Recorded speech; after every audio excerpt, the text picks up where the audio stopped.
Hey everybody, this edition of Lionheart Radio is brought to you by the world's first creatine coffee. Each scoop is a full cup of a Colombian Arabica bean coffee infused with 5 grams of a creatine monohydrate. Now here's the deal, guys. A lot of people have differing opinions about creatine, and unfortunately a lot of really shitty supplement companies have tried to sell it to kids that want to get big, and they package it as some kind of steroid alternative, and they tell you if you cycle it and if you stack it, then you'll gain a bunch of muscle mass. And at the end of the day, none of that is true.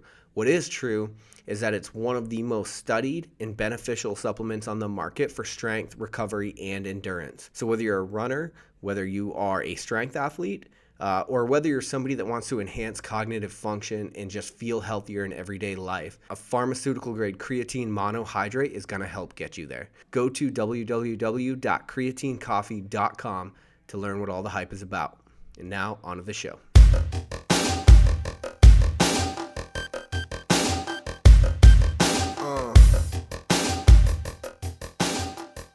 All right, welcome back to Lionheart Radio. I'm your host, Rick Alexander, founder of Lou Aviv, based in San Diego, California.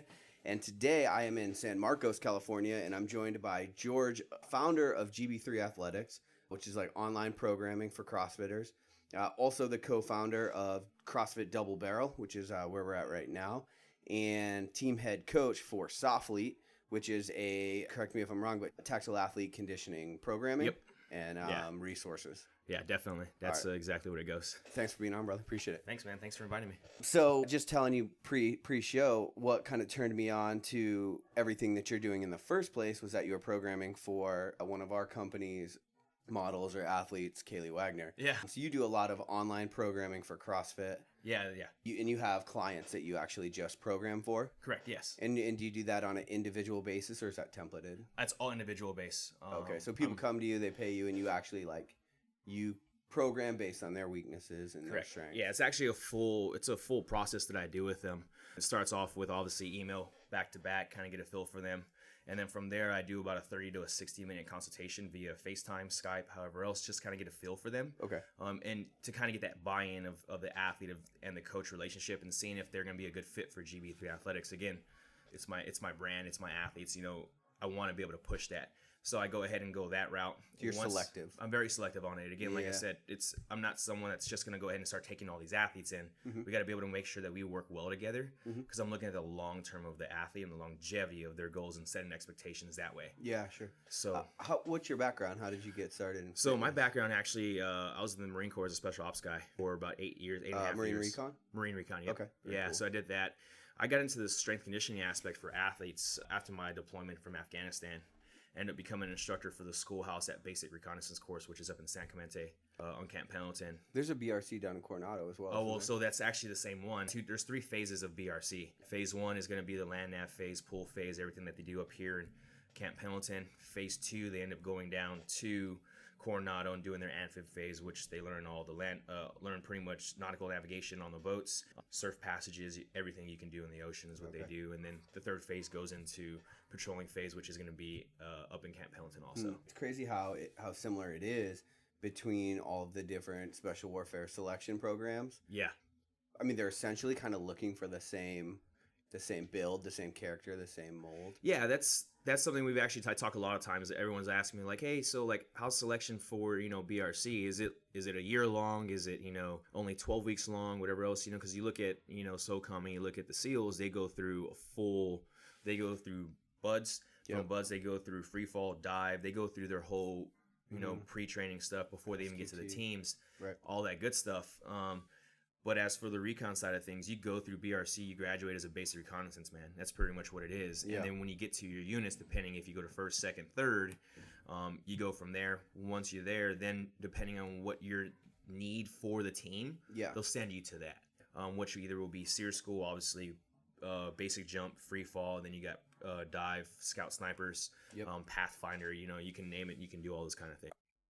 Would you program for people that are interested in going in let's say, because a lot of people are like, my aspiration in life is to be a Navy SEAL or Marine Recon or whatever that is. Would you program for those people as well, or are you just athletes? No. So I do that too. So I do have a GB3 combat athlete side of things too. So I don't only just CrossFit or for CrossFitters. I also do it for weightlifters. I have quite a few national weightlifters under my belt, American Open lifters, junior national, and some youth weightlifters under my belt that I have coached and brought up. And I'm also doing combat athlete programming for athletes who are looking to go, to some selection. I have actually currently right now, I have one kid who's actually was in-house with me. He's actually at BRC now. I have another kid who's at boot camp right now.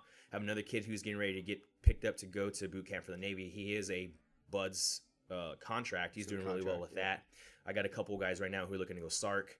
So I got quite a bit of athletes that I am programming for combat individually wise. Yeah, I think it's cool. It's good and bad. So as fitness has evolved and grown, partly in CrossFit and whatever, fitness has grown exponentially in the last decade. Oh yeah. And with that though, the tactical fitness has grown, and the tactical athlete. And what I like about, I guess, SOFlete and your stuff, and what I dislike about some of the bigger brands, and I don't want to shit on them here, but the people that are head programming and in working for these companies have never been, quote unquote, a tactical athlete. Yeah. And for me, it's like, dude, if you haven't been through a selection, how could you possibly get somebody ready for it? No, that's true. There's a type of mindset that you have to have for it, and for you to relay that to the athlete who's getting ready to go through it. I mean, how do you say it? There's kids that have come to me to do training here, and I've actually turned them away because of their first day with me. And it's not like I try and haze these kids or put them through this hard thing. Mm-hmm. I literally do an assessment on them. Yep. From there, I go ahead and just see how they would do on their pull-ups or push-ups and their run time. And I mean, I've put over 5,000 students through BRC the 4.5 years I was at the schoolhouse. What kids can do it and what kids can't. And that's easy for me to do here now. And that's, again, I can sit there and be like, all right, you're not set out for this. You might want to change your mindset on this and do it this way. Mm-hmm. Again, you have kids who are in the middle, and you can actually change that. And that's when you give them that time and that credibility. All right, hey, look, let's go ahead and do this for a couple weeks or a couple months. If I don't see a change in this, I'm going to let you go. But if I do see a change, then let's go ahead and keep pushing, and you do have that possibility of graduating. Right. Yeah, that's the same thing for me. I spent 4 years at the BUD schoolhouse and with the SWIC selection, and same thing. You start building, you start figuring out a profile for these people that have it or don't have it. Yeah. Do you look for the same thing in your CrossFit athletes as you do for your yes, because mindset and that mindset-wise, you do need it. For you to be that next level of a CrossFitter nowadays, you have to have that mindset of knowing that you're going to have to go to a very dark place at certain times and be okay with it. So when I say go to a dark place, for instance, the pain cave. The pain cave, I we'll have to use the pain cave. That's what it is. Yeah, you have to be really fucking uncomfortable to be there and get to the next level. If you're not okay with getting your heart rate spiked over 95% and knowing that you have to knock out, let's say 55 wall balls unbroken or whatever else in a workout for you to get to that next level or to get you that extra rep or extra spot in whatever competition you're at. I mean, for instance, use a CrossFit Open right now. Two reps can change you between 50 to 100 places. Right. Because of the time breaker. Mm-hmm. So do you have that mental capacity to be able to, knowing that you have 10 seconds left in the workout and to knock out 2 reps of whatever it is? I'm not going to lie to you. I have an athlete who's looking to go, who wants to, his aspirations is to go to the CrossFit Games as a Masters. Sure. Does he have potential? Yes, but it's going to take a couple more years. For instance, he had 11 seconds his first time going through the workout, or he had 11 seconds left on the workout, and he legitly dropped the bar with 11 seconds left on the push press. Oh, yeah. I mean, think about that. Push presses, 2 seconds to do a push press. He could have gotten 4 to 5 more reps on that if he had just held onto the bar and been okay with the pain cave. So it's one of those things where you have to be very uncomfortable and okay with being uncomfortable to get to that next level. And looking at the combat athlete or the tactical athlete, you go through certain things where you're so uncomfortable and you're there's the unknowing that you don't know. And if you do not, how do you say it? If you're not okay with the unknowing, you're not going to make it through. For instance, you get put inside of a small box and you don't even know how long you're in there for. You don't know what's going to happen. Or for instance, I close the doors, turn the lights off. Your eyes are blindfolded now. Noises are going off. That hits you it hits you mentally a whole nother level. Takes you out of your comfort zone. But at the end of the day, when you walk away from that, you just put yourself through something that you never thought you were going to do. Yeah. It's kind of the same way I kind of look at my CrossFitters is like, hey, I need you to have that kind of mindset and knowing when you go into this workout, it's going to hurt. Yeah. You're going to hit the pain cave and be okay with the unknown. And you're going to be surprised what can happen. That's a good point. When you start changing somebody's sensory perception, you can take them out of a comfort zone real fucking fast. Yeah. Yeah. Yeah, you know, and that's that level now, because someone I just picked up another athlete, and she's actually a really top level CrossFitter in the area. And she did, you know, she's at that level to where she doesn't no longer needs to, like, her programming is going really well. She knows what her body can do. But for her to get to that next level or keep pushing and be better, she has to be taken out of her comfort zone and put into something else. You know, same thing. I mean, I think they talked about, I forgot there was an article that I read or a video I watched talking about Kobe Bryant.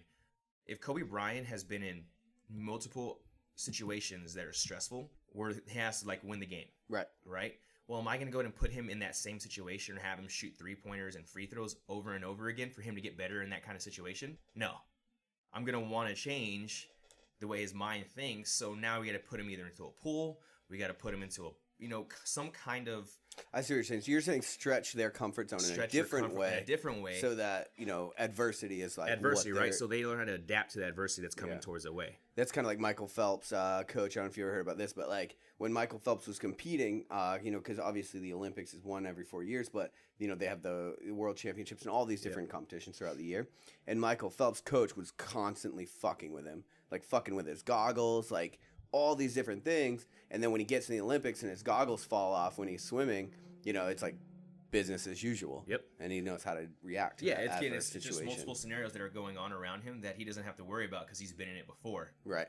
So it's just taking that comfort zone and just extending it even further. Something I would see, and I don't know if you saw the same thing at being an instructor at a selection, but we would get these kids that would come there who were like Harvard Division I football players, and they had, went to Harvard, so they probably had a 4.0 their entire life, probably came from an affluent family and had money, and got to a selection where the instructors are shitting on them. Everything is adverse in that situation. Like, it's physically, mentally, everything hurts, and they quit because they've been so good at life and so conditioned to just knock shit out and nail it their whole life. And everyone their entire life has told them, like, oh, you're good, man, you've crushed it, or, you were meant for this, or whatever. And then they get in this adverse situation and they fucking quit. Dude, I call that a sense of entitlement. Yeah, that's absolutely what I call that right away. Who I see that from a lot of times when I was at the schoolhouse was officers. Yeah. Officers used to come through. Right. And they'd see these corporals and lance corporals and PFCs who've been going through MART, which is Marine Awaiting Recon Training, who have been in that for 8 weeks, who have just pretty much been through the ringer and nothing can phase them, and these officers are coming from the fleet where they just got either graduated, officers training school, or they've just been in the fleet and they're not the combat side of things. They've sitting behind their desk the whole time and they've been through their own little training for it. And realistically, it was they only pushed their certain pain, and they come in all of a sudden and see these students that are younger than them, lower ranking than them, that are just smoking them, and these guys just quit mentally because they get beat down because of the way these guys are handling it. And they're just like, holy cow. I mean, I've seen lance corporals and PFCs in the schoolhouse, which are like the enlisted lower rank, enlisted lower rank, who have come over and just pretty much taken charge of an officer's position, in a team leader's position, has done night and day from grading patrols. Again, I call that a sense of entitlement. If you have come in here with a sense of entitlement, you're not going to get very far. Yeah. And that's not specific to the military either. Like with being a business owner, like if you want to be successful in life, like an entitlement mentality is going to be the most crippling thing that you could possibly, try to get rid of. Yeah. Because, if the world owes you something, you're not going to go out and take anything. No, not at all. I talked about that. I was talking with that. I actually wrote a blog about that previously. I just posted another one. But my very first one I put up just recently, back like on the 10th of March, talked about 2016. I got really comfortable with where I was at. Yeah. Athletes are doing really well. I was doing really well as an athlete and as a coach. The business was running really well. We were going places. It's growing. And I got really comfortable. Yep. And I started having this sense of entitlement. And it was like, wait a minute. I mean, the back end of 2016, right before 2017, I was like, wait a minute. Sat in my house for a while and kind of thought about it for a few hours and came to the point where it was like, hey, I haven't done shit. I haven't earned nothing. Yeah. And you have to tell yourself that. And I have to treat every single day as if I'm starting at the bottom of that mountain and still climbing up. That's how it is. Every morning I wake up every morning like I'm at the bottom of that mountain. It's time to keep climbing, no matter what. Again, if I'm not trying to ruin myself or whatever else, someone else is trying to. So if I know if I can work and bust my ass and keep climbing the mountain as hard as I can, no one's going to beat me to it. I just got to keep doing that. Yeah, for sure. Yeah. And that's, Yeah, I don't know. The way that I phrase it is like that's why I started ultra running actually, is like I just have to kick myself in the nuts because I have to humble myself. Yeah. I have to, in those experiences, that realization that like, okay, you are at the bottom of the mountain. That's what's going to propel you in growth. Yep. Like, that's what's going to make you a better athlete, coach, business owner, whatever it is that you want to be in life. Yeah, definitely. And that's something that I strive on now. It's like I'm on the bottom of the mountain every morning, and I got to keep climbing that bad boy. Right. Yeah, but absolutely. That's just how it goes. So for those people that, a lot of people, they'll find CrossFit and they haven't been athletic in their life, and they'll find CrossFit and they're like, oh shit, I am an athlete. Yeah. Right. And they'll discover that about themselves. But if you haven't been, that's one of the good things about sport growing up specifically, is with kids that play sports, it puts them in adverse situations, especially things like wrestling and football. And I'm sure there's the same thing for women's sports. Oh yeah. But is there a way, can that mentality be fostered? Yes. You think I really mental believe. toughness is something because a lot of people feel like you either have it or you don't. That's a hard one to discuss. Some people will agree with me and some people won't agree with me. Yeah. But I do believe that mental toughness can be instilled in somebody. Actually, I talked about this like a year and a half ago with somebody, and we were talking about that. We sat and talked about it, and we were like, hey, how do you train, your guys to build mental toughness? And, I talked about my side and he talked about his side. And some of the most simplest things and sticking to the basics will build mental toughness. Somebody doesn't like to sit there and row for 90 minutes. You're going to put someone on the rower for 90 minutes. Yeah. No music, no TV. Yep. Hey, just row. I just want you to row for 90 minutes. You do that for 90 minutes, you're going to sit there and start thinking of things and like, do I really want to quit? Do I really want to do something? What is my why? Why am I doing this to myself for 90 minutes? I can be out with my friends right now doing this and doing that. And I think once they complete something like that, that's simple. You can't tell me that doesn't build mental toughness. I mean, that's a simple way to do it, right? That built mental toughness. Yeah, absolutely. So yeah, can you instill mental toughness in somebody? Yes. To a certain extent and to a certain level, yes. And then the rest of it comes from them.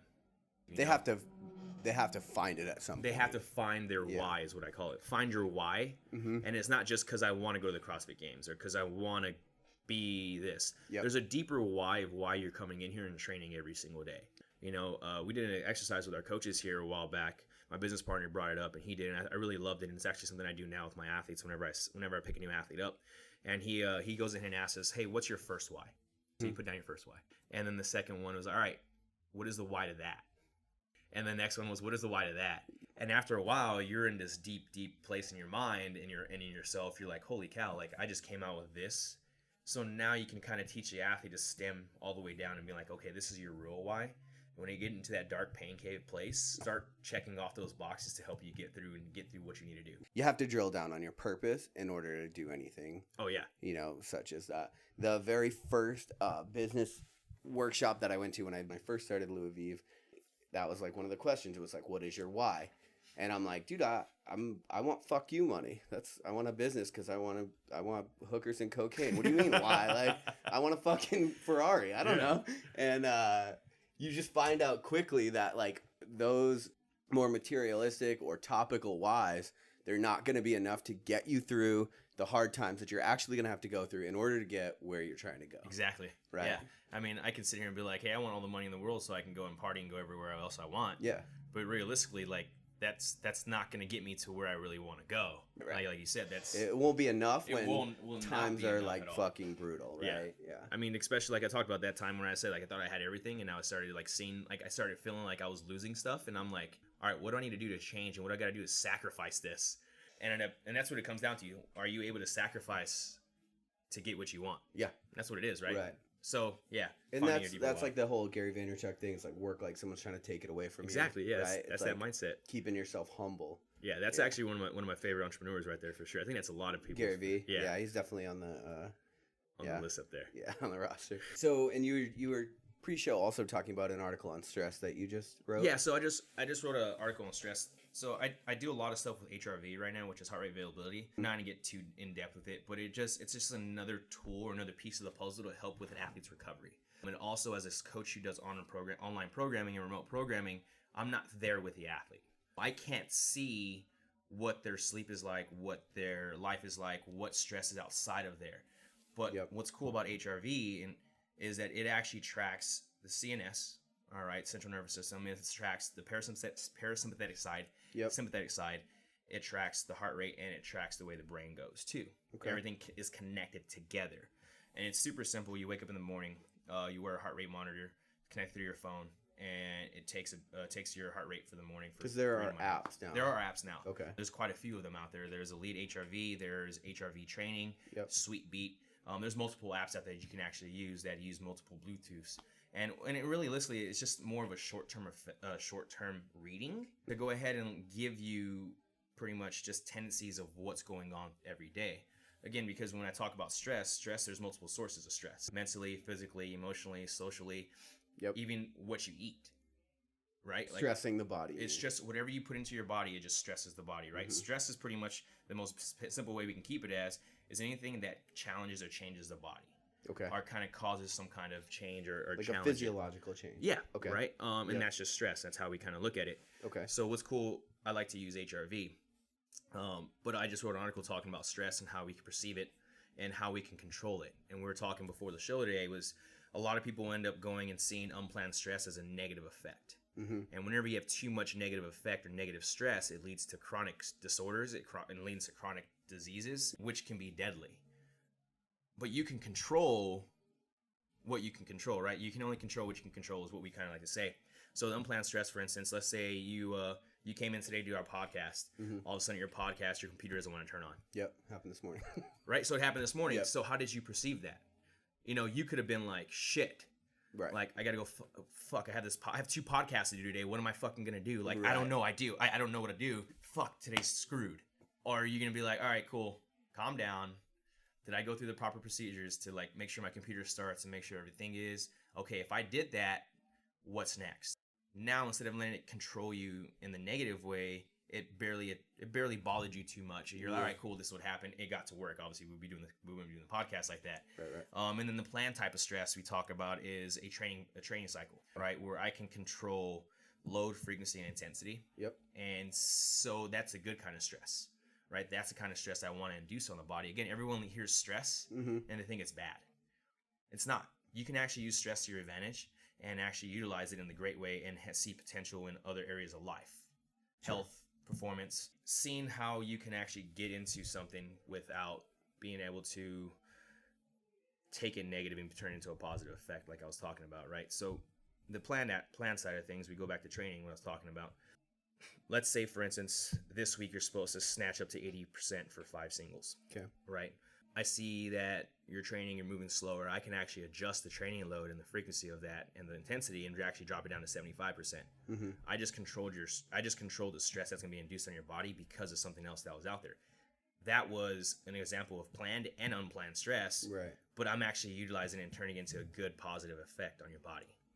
So you're able to come back and lift tomorrow even better or down the road. So my understanding of, and you can correct me if I'm wrong, but heart rate variability, the variability in your heart rate is going to tell you whether your body is experiencing a lot of those stresses. Correct. And whether it's recovered from those stresses. Yes. Can you, because we've actually tried on this podcast and we kind of failed at it before, but can you explain heart rate variability at all? Yeah, I can. Okay. Yeah. So heart rate variability, the most simple way I can say it, the definition of it is going to be the time between your heartbeats. Okay. All right. Which is our intervals. So a lot of times what happens is, what it does is it takes a reading of the time between your heart rate, and it gives you a score after 3 to 5 minutes. And with that score, when you look at it, you want to be in the green. Green means good. Yellow means okay. Mm-hmm. Red means bad. With the app. Yep. And then it has a number that you want to go off of. Okay. A lot of times what happens is a lot of people think that the time between your heartbeats are going to be the same, when they're not. Your heart is not a metronome. Right.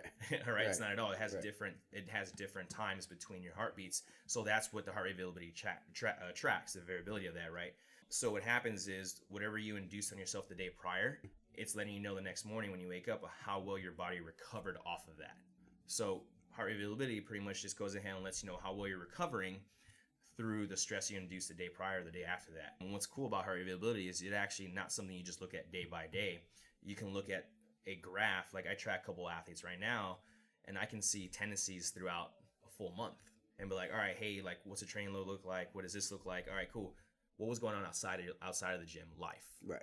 So I can adjust it and see we can go from there to help your body recover faster. Heart rate variability is just like I said, it's just another piece of the tool that lets you go ahead and see how well recovery is. And it will make the training that you do more effective. Correct. Right? Yes. Like a lot of times you'll walk into the gym, at least I've noticed this, and you go to pick up a barbell and it just feels heavy. Like it literally just feels heavy. Yep. And a lot of times that's because, yes, okay, you've recovered from your last workout in the sense that your heart rate is down, you know, you've eaten, you've slept, whatever. But it could be that a collective of all these different stresses, which is putting you into a sympathetic state, right? The goal is to keep the body, which is your fight or flight CNS. Right. The goal is to go ahead and have the athlete or have the person in a parasympathetic state, which is your rest recovery. Prior to starting training. But the goal is to actually be in a longer state of parasympathetic state, longer to help with recovery.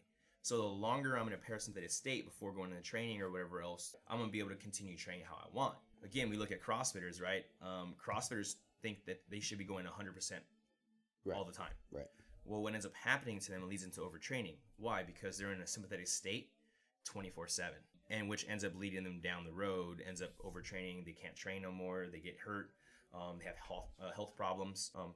There's a lot of things that come from it. So what's cool with the HRV is it gives me a reading and lets me know, hey, am I too sympathetic today, or am I just balanced enough to where you're ready to rock and roll? You can also be way too parasympathetic, which means you're recovering way too much, or you're about to overtrain. Yeah. Right? So the goal is to, again, have it in the balance. Yeah.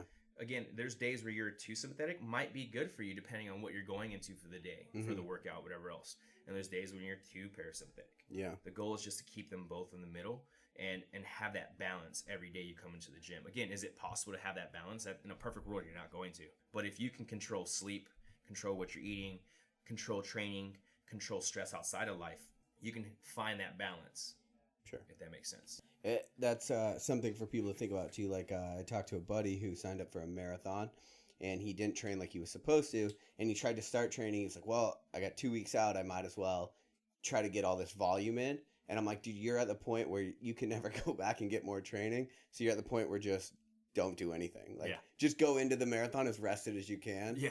And just try to get it. Yeah, because now his body's going to be his body probably didn't recover fast enough. And when he went into the race, probably he was beat up too much. Right.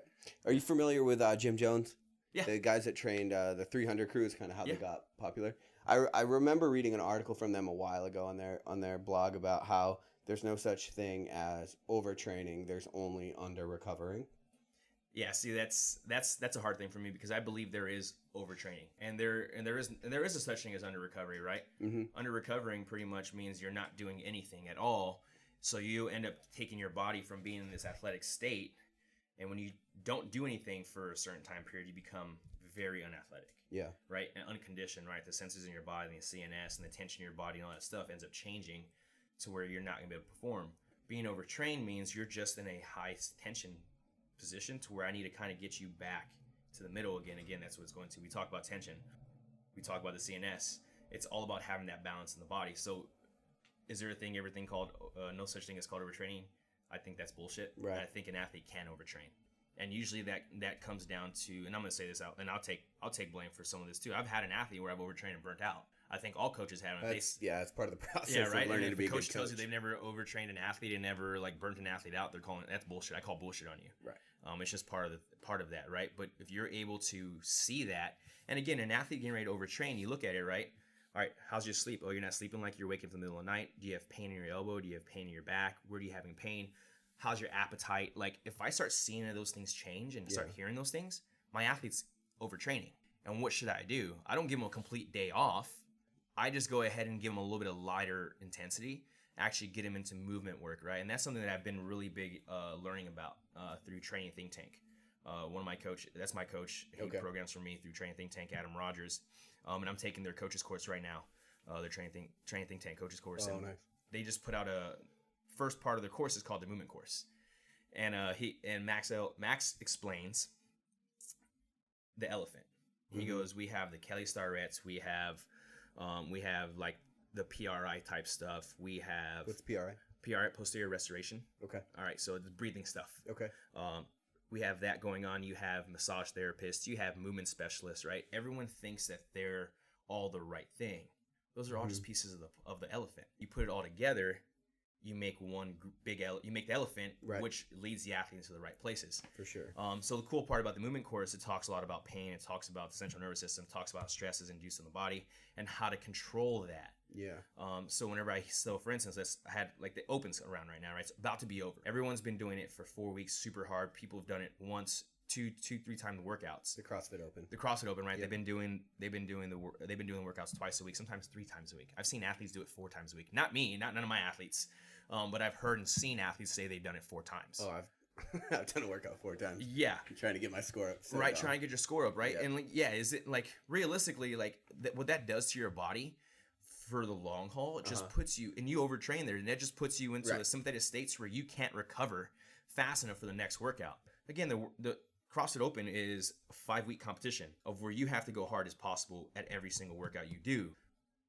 Well, the 5th week, coming into the 5th week, I'm not gonna lie to you, no matter what you're doing for your athletes are gonna feel beat up and overrun, right? So that's where it'll put a stake in your conditioning. It'll put a stake in programming. Exactly, right? So that's where the coach now comes in. And this is where I'm really big on individual programming. I don't believe in template programming.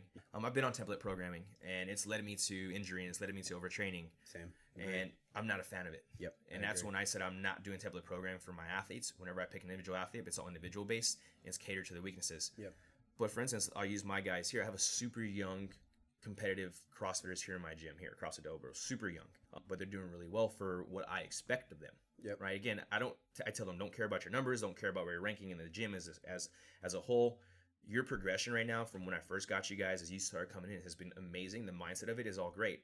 I'm seeing what we need to work on and keep going from there. So what metrics are you looking for? For these guys, they're super young. As I look at them, right, we go into the Open, I see it. Right now, all my athletes have a very good conditioning base, but they're not strong.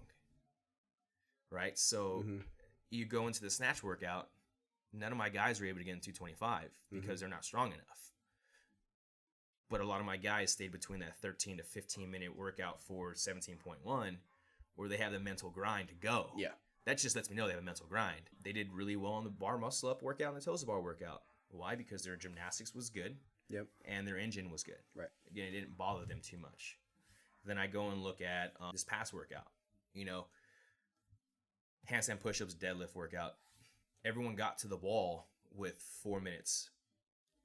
Their shoulders need to be stronger. Yeah. That lets me know an athlete needs to be stronger. So my guys in my gym, my girls in my gym, just need to be stronger. That's what I need to focus on this coming season. Yep. Does that mean I'm taking away from their conditioning and their gymnastics? No, but I need to make my guys stronger. And that's how you got to look at training aspect of it all.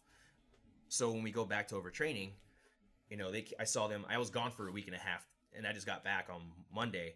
Came in, I saw them. Someone were like, "Hey, my elbow's bothering me." Like, "Hey, I'm just not mentally there." Yep. I'm like, "All right, cool."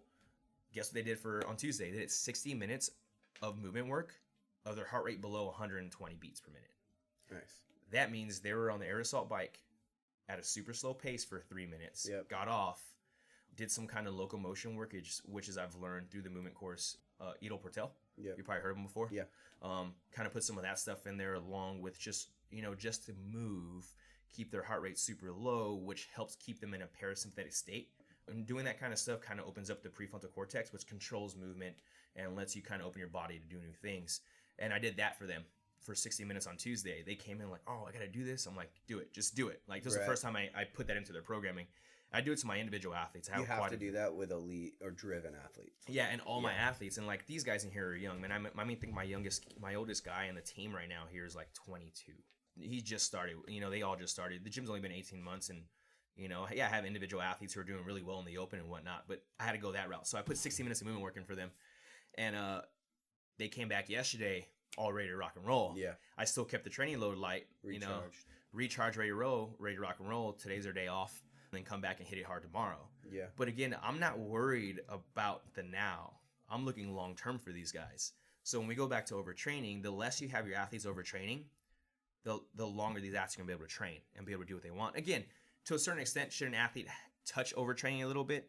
Yes, but not too long. They need to touch it and then come back. Yeah. And that's just the adaptation of it all. And then they go ahead and continue going forward, and that's how they get better. But again, an athlete should not be overtraining for a week or 2 or 3 weeks or 4 weeks, because then you end up just becoming worse. Yeah, absolutely. So one point I would like to touch on that real quick is that when people are trying to get healthy and they're trying to get in fitness, this is the problem that I have with all of these like Instagram models in this new age. They're all like pushing get my 13-week booty blaster program or my 6-week get fit program.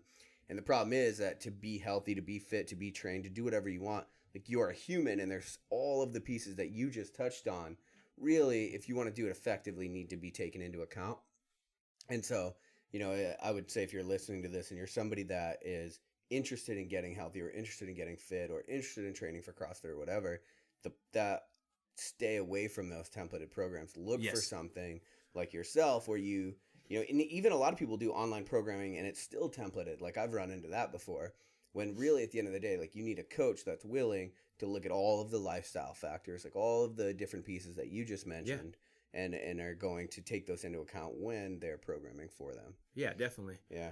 I look at those 13-week booty blasters and I look at the 6-week stuff, and it works for 5% of the people that do it out of the 100% people that take it. Sure. And the same thing on CrossFit template programs.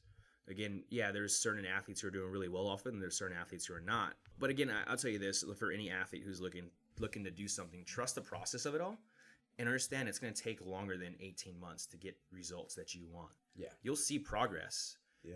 But you'll also see that you're not going to see progress for a couple months, and you'll see progress again. Again, the goal is not to have this spike and then drop off. The goal is to have this small climb with a little bit of ups and downs, but to continue going. Again, we talked about mindset. And it's going to build the mindset and keep them positive. It's going to keep them healthy. At the long time, and in the long run, they're end up going to see the positive changes from where they're at to where they are now. Well, for instance, we'll use Kaylee, right? She's one of your models or sponsored athletes. I can say Kaylee Wagner, right? She's been with me since 2014, 2015. It's 2017 now. Yeah. When I first picked her up, she was barely clean and jerking 200 pounds or 205. Yeah. 4 weeks ago, we clean and jerked 105 kilos, which is 230 pounds. Hell yeah. Right? Yeah. And she just power cleaned yesterday. I just posted a video of her doing it. She just power cleaned and jerked 205 pounds. Like, nice. Right? Like, that's 3 years of work that I put on her. Yeah. But it took 3 years to go from 205 to that. That's only 25 pounds in 3 years. Mm-hmm. A lot of times athletes nowadays, when we look at Instagram and social media and all that good stuff, everyone sees everyone doing this and this and that, and everyone's getting stronger. Oh, they need to be on that program because they're doing that well. When, one, they don't know what their coach is, how long they've been with their coach. Two, they don't know what drugs are on. I'm going to say that, right? That's where it's at. Oh, yeah. We're naive if we don't believe it. Yeah. What drugs are on, how they're living their life. Performance enhancement drugs. Yeah, performance enhancement drugs. Yep. What's their lifestyle like? Again, what are the stressors in their life? Are they working a 9-to-5 job? Are they in the gym coaching 5 in the morning, 10 a.m., and then doing one-on-ones with athletes and then has to train hard? Yeah. No one knows that, but everyone just sees the good things that those athletes are doing for that short amount of time. They don't see the negative effects that they're getting or the negative days or the bad days that they're having to give them those good days. So that's one thing I really believe on. Trust the process, and the athletes nowadays need to really invest into what they're doing before they jump onto with a coach. Yeah, that's a problem with that. That's like one of the shitty sides of social media is, you cannot compare your everyday life to somebody's highlight reel, which is what Instagram is going to be 10 times out of 10. Yep. Nobody's going to, some people do, and somehow they make that even seem glamorous, but like people will post like, oh, shitty day, everything went wrong. You know what I mean? Yeah. So like you have to be careful about that. No, yeah, definitely. But yeah, like I said, that just tells you right there, like it's a long-term process. Yeah. To continue getting where you're at. And even then, right, the athlete sometimes still doesn't think that they're progressing. When you look back, all right, well, how did we look a year ago? I was only doing this, but now I'm doing this. For instance, we'll use an example of a year ago, we had an athlete who was snatching 100 pounds. And then a year later, they were snatching 100 pounds for reps in a workout. Right. Like, that's progress. But you're like, oh, but my snatch has only gone up 15 pounds. What more do you want? Like, you work 8 to 5. You come in here, train for an hour. Right. Right? And now you're doing 100 pounds snatch in a workout, and your best is 115. I think that's progress, and I think that's good. For sure. Yeah. But most athletes don't see it that way. Yeah. Well, we live in a society of instant gratification. Yep. With fast food, with everything.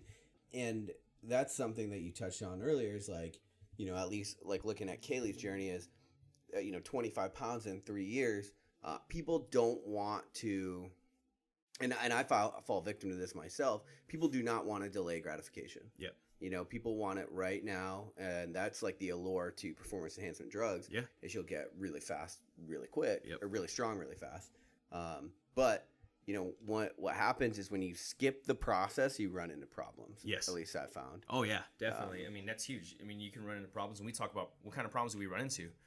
I mean, yeah. I mean, well, like if you look at performance enhancement drugs, like I have no issue with steroids at all. I don't give a shit what people do with their time and their body or their life.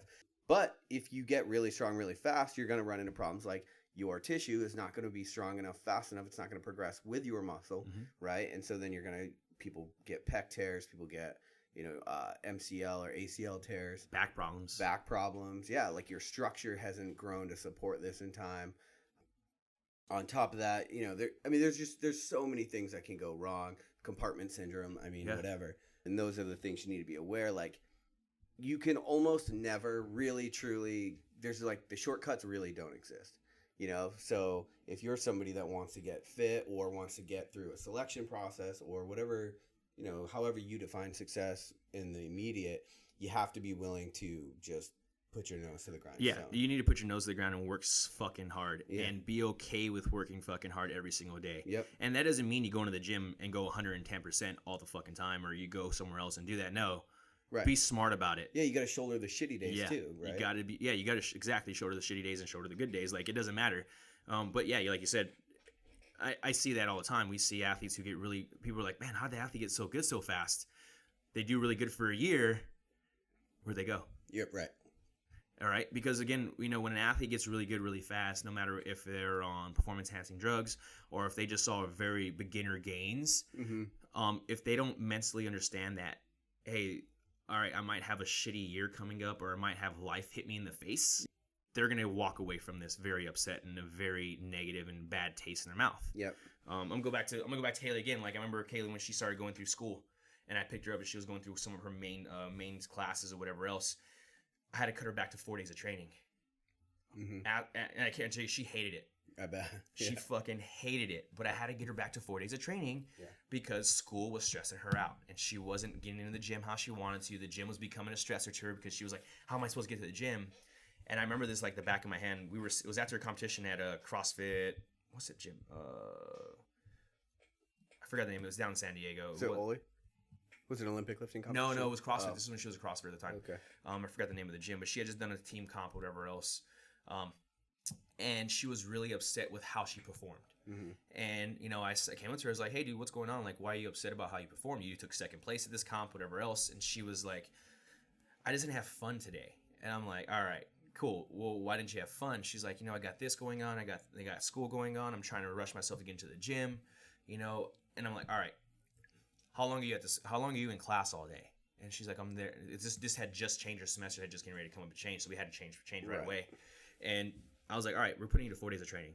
And she was like, what, why? I don't want to. And I was like, no, we go to 4 days of training. Yeah. And she was like, all right. I was like, hey, just trust it, dude. She ended up finishing top 30 in SoCal that year. Yeah. Training from 4 days a week from January all the way through the Open, because I controlled the stressor that was going into that, right? Yeah. And let her have fun. We mentally built her. And again, because we controlled the training volume, knowing you can still go hard, but you're only going to be able to do it for 4 days, right? And use that to your advantage positively and see the effects of it. And she did really well. But yeah, like you said, that's just huge. No matter what drugs you're taking, no matter what you're doing, no matter what program you're on, if you don't work hard, you're not going to see the result that you want. Right. And that'll happen with body composition too, because when I was training, actually it was when I was getting ready for the Granite Games, my coach, I was training like 6 days a week at a very minimum, twice a day. And I felt pretty, like outwardly, I was like fine to continue the volume, but for whatever, I looked like shit. Like I was like carrying a little bit of extra weight. And my coach pulled me back. He was like, all right, I went to 4 days of twice a week, and then the other 2 days were literally like active, like you mentioned, below a certain heart rate. My body composition increased because all of a sudden I wasn't getting that cortisol like released all the time. Yeah. And my body just responded like very well. Very well. Yeah, and that's huge. Mm-hmm. I mean, I've seen athletes do it. I've even seen myself do it. I mean, I went from weightlifting for 3.5 years back to CrossFit for a little bit, and I went from weighing 217 pounds as a weightlifter, and I'm sitting around 215 now, but my body composition has changed more. Because when I was weightlifting, like you said, I was training super hard at all times. And I go to CrossFit now, and I'm sitting here and I'm training. Maybe I think I have 2 hard days a week, and I have, the way I look at it, yeah, some days I have 2 hard days a week. Right now in the open, my hard days are on a Monday, and my hard days are either whatever day I do the open workout, if it's on a Monday or if it's on a Friday, and everything else is either moderate or low days. So I'm able to recover, like you talked about, and kind of get that recovery, and then the body composition, which I've seen change quite a bit. Is there a work to rest ratio that you recommend starting with? For example, Jim Jones, like I talked about, they're the first to say, like, oh, you should work out 3 days a week and take 1 off. So it's 3 on, 1 off. Yeah, I believe in that. The model that CrossFit came out with, 3 days on, 1 day off, 2 days on, 1 day off. Or maybe that was CrossFit model. Yeah, it was CrossFit model, right? I really believe in that. That's a really good motto. One thing we do push to our new members here that join the gym is train 3 days a week. Monday, Wednesday, Friday. Or, Monday, Wednesday, Friday. Take Friday off, and then come in on Saturday and do the community WOD so they can build that community. Yeah. Once they kind of feel that 3 days a week for the first month, we kind of let them, all right, hey, you should push this. Again, they're going to do what they want. Yep. But that's what we push to them. So 1 day on, 1 day off, 1 day on, 1 day off, kind of get the muscle soreness out, and then right back at it. So it's kind of like where I look at it as. Yeah, I wrote an article about human potential, I think is what I called it, but about this. What happens is, like, as a human, based on society, based on the way that society has structured itself with a 5-day work week, a lot of times, even people start out with the best of intentions, which are, I want to be fit, so I'm going to do CrossFit. I want to work hard, so I'm going to work hard in my job professionally, right? And what happens is, so we go to work Monday through Friday, and we get up at 5 a.m. to go do CrossFit, some of us, or we'll go to work and then we'll go to CrossFit, and then we'll have a little bit of workload, so we'll finish that night. But what happens is we go Monday through Friday, and then Friday hits, and we're like, we have to reward ourselves, or we're like, fucking, I'm blowing off stress, so we go out and we drink, right? And then Saturday we recover, and then Sunday we get ready for the week and we do it over. And so something that started out with the best of intentions is like absolute terrible fucking schedule as far as actually increasing human potential. Yeah. Because we are, we're not recovering when we should. We're, you just have to be careful about, like, sometimes we start out with the best of intentions. Yeah. But we don't pay enough attention to the lifestyle factors. No, that's huge, right? Like, that's massive. If someone that works an 8-to-5 job sitting down all day comes in and CrossFits all day, like you said, and then goes ahead and goes out and parties all night. Yep. You're not, what you just did for that hour, right, just turned it into the 8 hours of stress that you just put on your body. Yeah. It makes no sense. Right. If you're going to live the lifestyle of fitness with a balance, but don't go out and be retarded and party every single night, or party Friday, Saturday, and Sunday. Yeah. And think you're going to see results and the rewards that you want. Yeah. So we're just minimizing our human potential of where we want to go. Very much so. Yeah, and people get like, oh, fucking paleo, bro. And it's like, dude, you think cavemen sat at a desk for 8 hours and they did Fran and then they drank? Like, yeah, no. You're wrecking what we were meant to do. You know what I mean? Yeah, it's funny we're talking about that. I remember when I first started, like, playing around with paleo and kind of looking into it, there was an article I read talking about how a lot of athletes overeat fats and undereat carbohydrates. Mm-hmm. And kind of when they come in to train, let's say they go to work all day, and then they train and they're sticking to this paleo diet, whatever else, and they start eating very minimal carbohydrates, but they have a lot of fats in the system. By the time they come to Friday, they can't even train the way they want because the stress of work, of training, and under eating actually hits them, right? The lack of carbohydrates, and everyone's afraid of carbohydrates. Carbohydrates are a wonderful thing if you do it the right way. Sure. But yeah, like that goes back to it again, human performance. We talk about that. Hey, be smart about it, live the lifestyle. Yep. Yeah. Yeah, and that was what me and Andy, Dr. Andy Galpin, just talked about today. It's like, you can't be very dogmatic in your approach to anything. Nutrition especially, though. You get these rules, these structures, like, I'm only going to be this or I'm only going to be that, and you end up fucking yourself over the long term. Yep. You know what I mean? Yeah. So I think a lot of people that follow you and that follow SOFlete definitely are interested in going to a selection or being some form of a tactical athlete, whether that's a firefighter or a cop or whatever that is.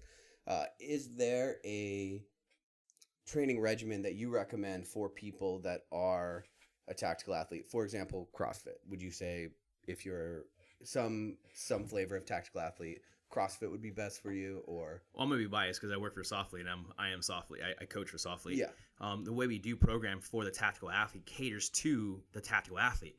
Okay. I mean, when I say that, right, we look at the tactical athlete. They either work 24 to 48 hour shifts and they're off for 3 or 4 days. You have a guy who's on deployment or who's in the field for however long. Yep. You're in such a high sympathetic state for so long that you can't come back and just drive your nose into the ground 24/7. Well, the cool thing about the way we kind of program for SOFlete and the way we focus on it is to make sure you're recovered enough to get in there and train just as hard as you wanted to train the day prior. So, yes, can you follow CrossFit? Yes. Right. But if you're a tactical athlete, I really believe that you have to follow something that's catered towards a tactical athlete. And that's where I'm going to go. And again, I said I'm biased because I work for SOFlete and I coach for them and I program for them.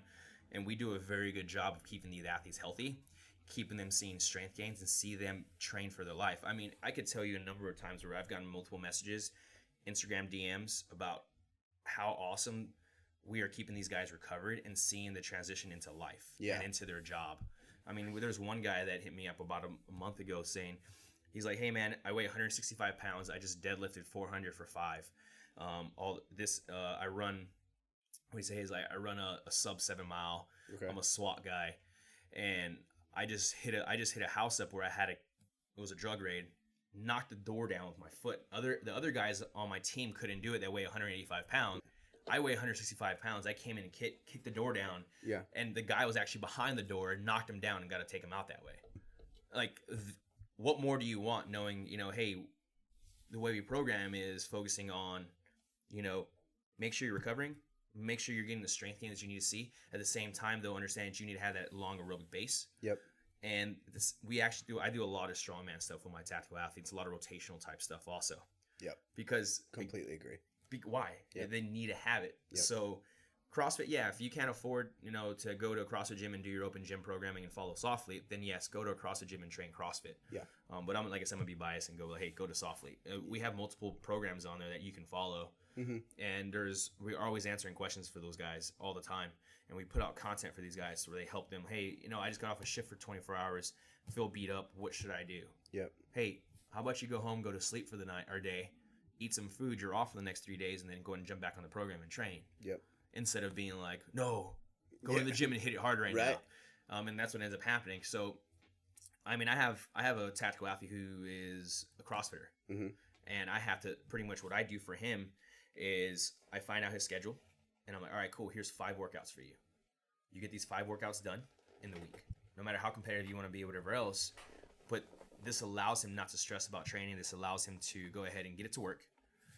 If he has free time during work, nothing's going on as a firefighter, he can do his training session, right? I make sure I give him small pieces here, longer pieces here. And when he's off, he knows when he gets off of work, he has to at least sleep 8 hours after he's off. Yeah. Before he trains. He knows that. And if he does, it's on him, but it's integrity. Be a good human being and fucking stick to the plan. Yeah, exactly. So that's one of those things. So that's a hard thing with coaching too, whether people are actually doing what you say, and then when they're like, oh, I'm not getting results, like, are you actually doing what the fuck I'm telling you to do? Yeah, definitely.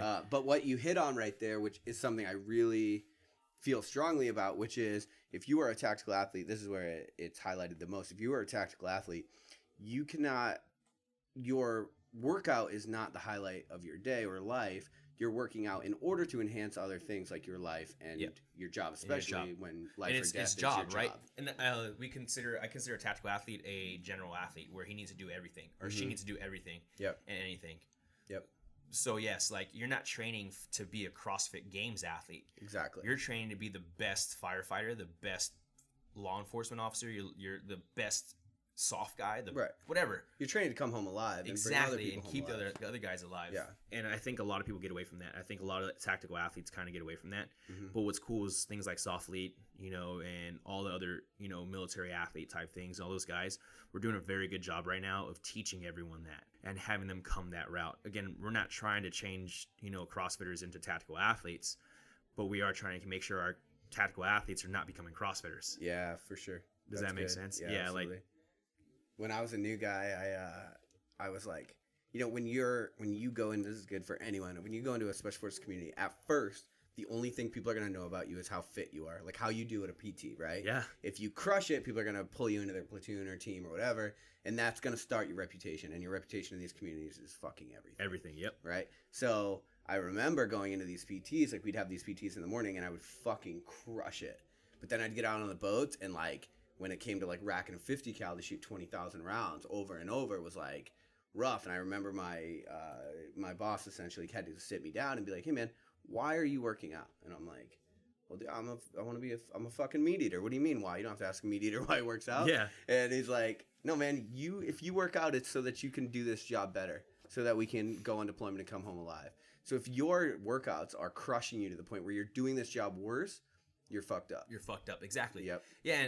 And a lot of the times tactical athletes don't have a path or guidance to actually train for their their life or for their job. Yeah. I mean, I remember when I was training for recon school, all I did was run, swim, and push-ups and pull-ups because that's what the selection was about, right? And everyone's like, that's all you got to do. But then all of a sudden, you put a heavy ruck on my back.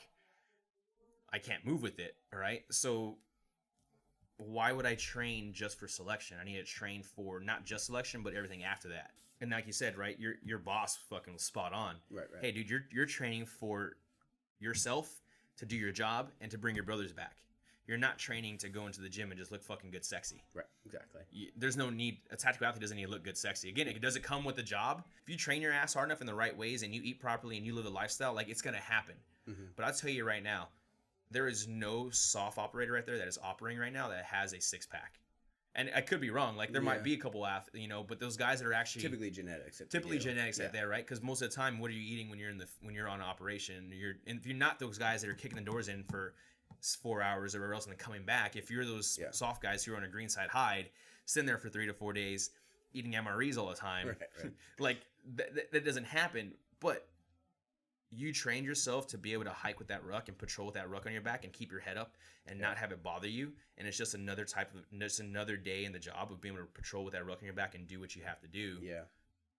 Then I'm doing something right, and my coach and the coaches are doing something right, or you're doing something right when you're following your training. Mm. Yeah, and that doesn't even the other part about having a six pack being operators, you have that doesn't even say anything for your endocrine system, which is shot to hell. Yeah. Your testosterone, which is in the dirt because you work at night, and then you try to work out and all these different things. Yeah, dude, it's crazy, man. Yeah, definitely. So you mentioned strongman was one of the things which I think you're spot on putting into tactical fitness. Yep. What other disciplines do you find important or unimportant? Like I said, a tactical athlete's a general athlete, so they need to be doing everything. Mm-hmm. Gymnastics. I program gymnastics into tactical athletes programming. That is to strengthen connective tissue in the joints, focusing on isometric holds, learning how to control the midline and the pelvis. Yeah. I've seen too many tactical athletes who don't have very good pelvic control because they don't have body awareness. Yeah. Right?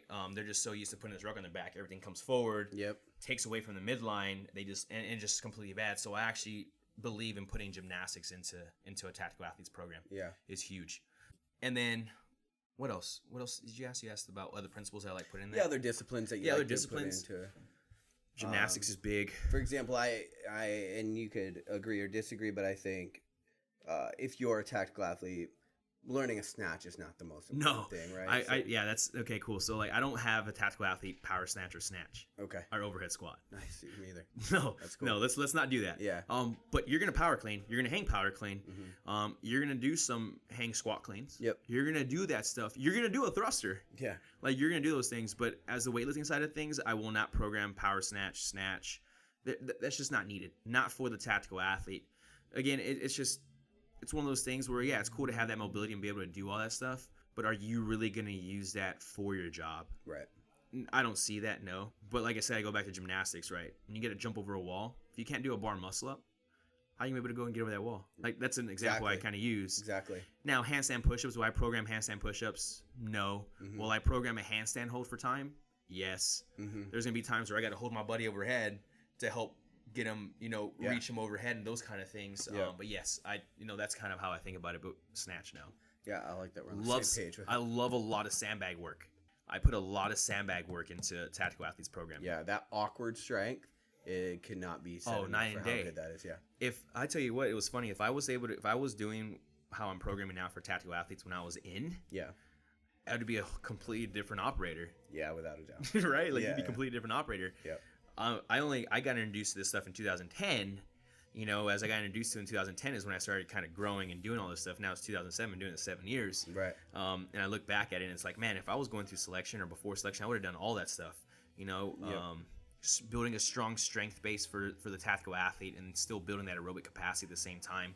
Multiple different, your different planes of the athlete, along with rotation, overhead work, overhead stability, single arms, false grip holds, just all those kind of things, and grip strength is huge. Yeah, teaching the athlete how to like use their full body, because they don't. Mm-hmm. All they know is one way, and that's it. Yeah. So the Lionheart kicker is the final question we try to ask. If you could give advice you could give a piece of advice and it was guaranteed that everybody in the world would hear it. It would be translated to every language. You know, they might not all follow it, but they would definitely hear it. What piece of advice would you give? That's a good one, dude. Yeah. Top of my head, I don't want to sound corny, but most of the time I come back to, and something I always say to all my athletes is, and even to the tactical athlete, is what I was born to: adapt to adverse conditions at all times. Mm-hmm. All right, and be okay with being uncomfortable. Yep. And turn it into a strength of yours. Without a doubt. If you can't turn an adverse condition into a strength, you're not going to go nowhere. Completely agree. That's something of advice I can give somebody. Yeah. Adversity will always be a proving grounds for strong people. Yep. Awesome, man. Well, for people that are listening, people that are interested in either your online programming or the tactical athlete side of it, or even just supporting and following along with what you're doing, where can people find you? You can find me on Instagram at GB3Athletics. You can find me on Facebook at GB3Athletics, or myself, George Briones, on Facebook. Mm-hmm. You can find us on CrossFit Double Barrel. You can also find me at SOFlete. And then email-wise, if you're looking to contact me, you can find me at gb3athletics@gmail.com. And I respond to my emails pretty quick. I'm pretty much on it all the time. So If anybody have any questions, talk about being an athlete, go ahead and hit me up on there. I'm actually getting ready to open up new spots for athletes coming up here after they open. For coaching for your for online coaching. Awesome. Yeah. So there's a lot of potential out there that for GB3 Athletes continue growing, and we're going to continue growing. Okay. Thanks for being on, brother. Appreciate it. Thanks, man. Appreciate you. All right. Thanks, guys. Thanks for listening to Lionheart Radio. Subscribe on iTunes and Stitcher Radio. And don't forget to give us a 5-star rating. For all of your supplement needs and for show notes, visit luaviv.com.